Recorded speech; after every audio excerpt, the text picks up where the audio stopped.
that have more interest in Poland than others. And you had all those companies on your PowerPoint presentation, but are you seeing that basically, is it IT, is it automotive, or is it just the broad spectrum of industries? Thank you. In my presentation, I mentioned three sectors, exactly three sectors of the economy which attracted a lot of investment. But I think I should change even this presentation and include energy. Energy is a relatively new sector in Poland which attracted a lot of the companies, because there is a different reason why the companies are coming out to Poland and are interested to invest in our country. One reason is that there is some expectation of huge deposits of the shale gas in Poland.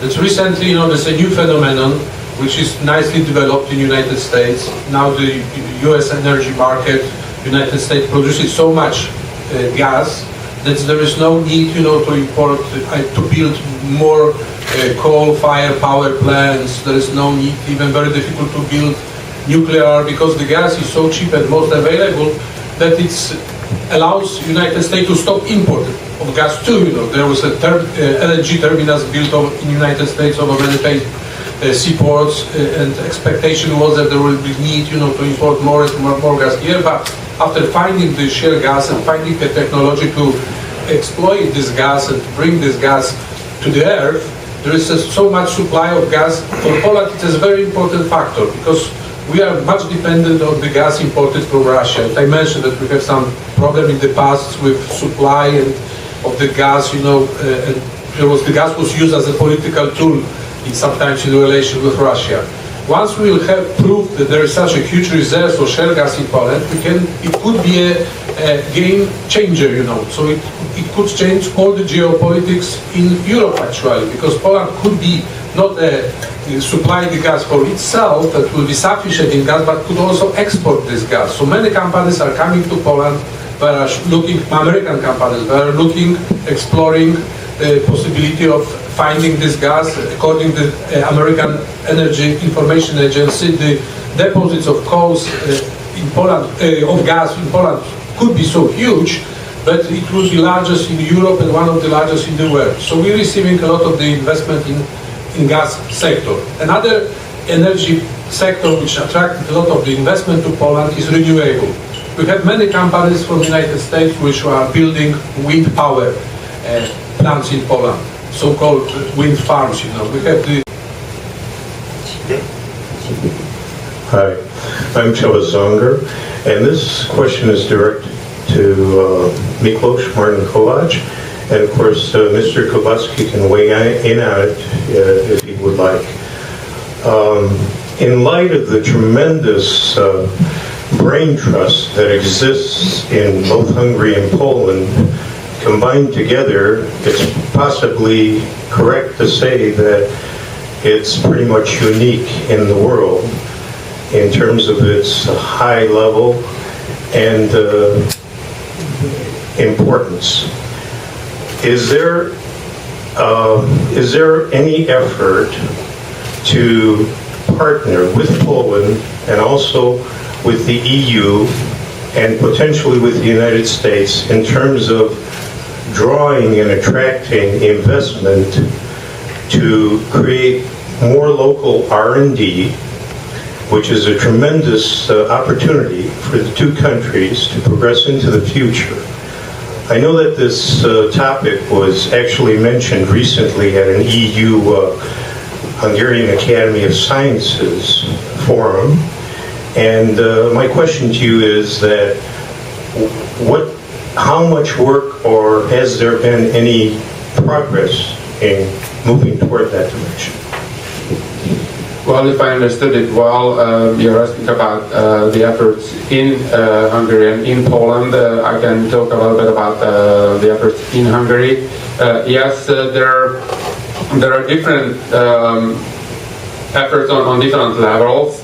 First of all, and it's part of the the result of the global network of trade commissioners, because it took us a couple of years to convince the government to incentivize R&D type of development and investments in the country as well. First, everybody incentivized as an obvious choice the brick and mortar type of companies, and it took some time for the government to understand the importance and the possibility of incentivizing R&D type of development. So in Hungary there is available sources for companies. So that's the one level, the government level, which we are kind of dealing with. The other level is obviously the market level.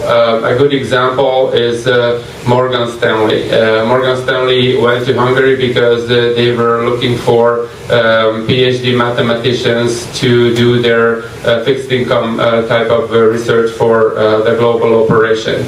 They found 25 high-level PhD mathematicians, they hired them, and the business became so successful that they realized other type of activities, high sort of value-added activities would be possible. So by now they are hiring about 800 people, not only PhD mathematicians but other type of people. So and we saw the minister's slides. And all those major companies that require high value-added, intellectual value-added, have a presence in both countries, and research facility. IBM has, Cisco has a research facility. Siemens Nokia recently opened a new engineering research facility for the railway type of research and development. They are hiring 400 high-level engineers and other type of high-level experts and scientists. So what I can answer, yes, the effort and the framework, the opportunities are there. It's supported by the government, it's supported by the market itself, and of course the education, as we all know, has traditional values and strength.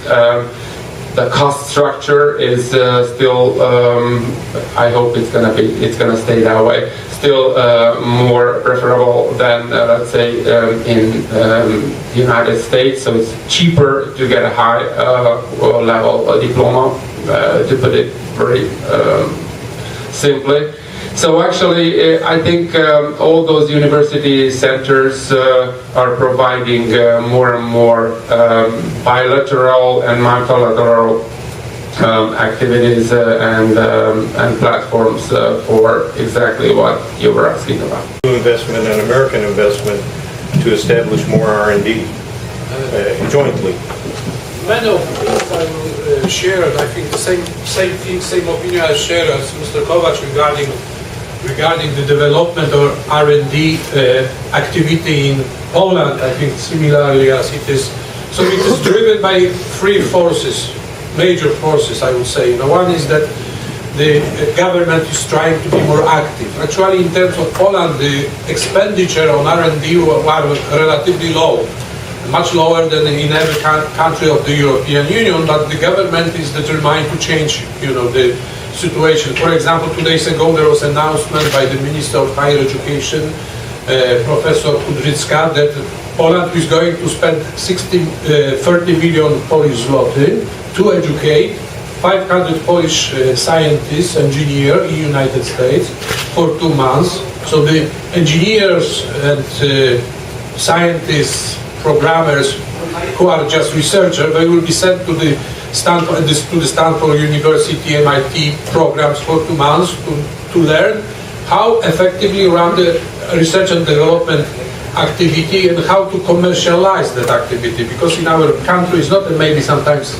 problem with having a good scientists, just achievements of the scientists, has a good products, but the problem was how to find the products to the market, how help commercialize this, that we were missing, especially in the Polish university. People are not much interested and educated and not very efficient in implementing this invention to the market.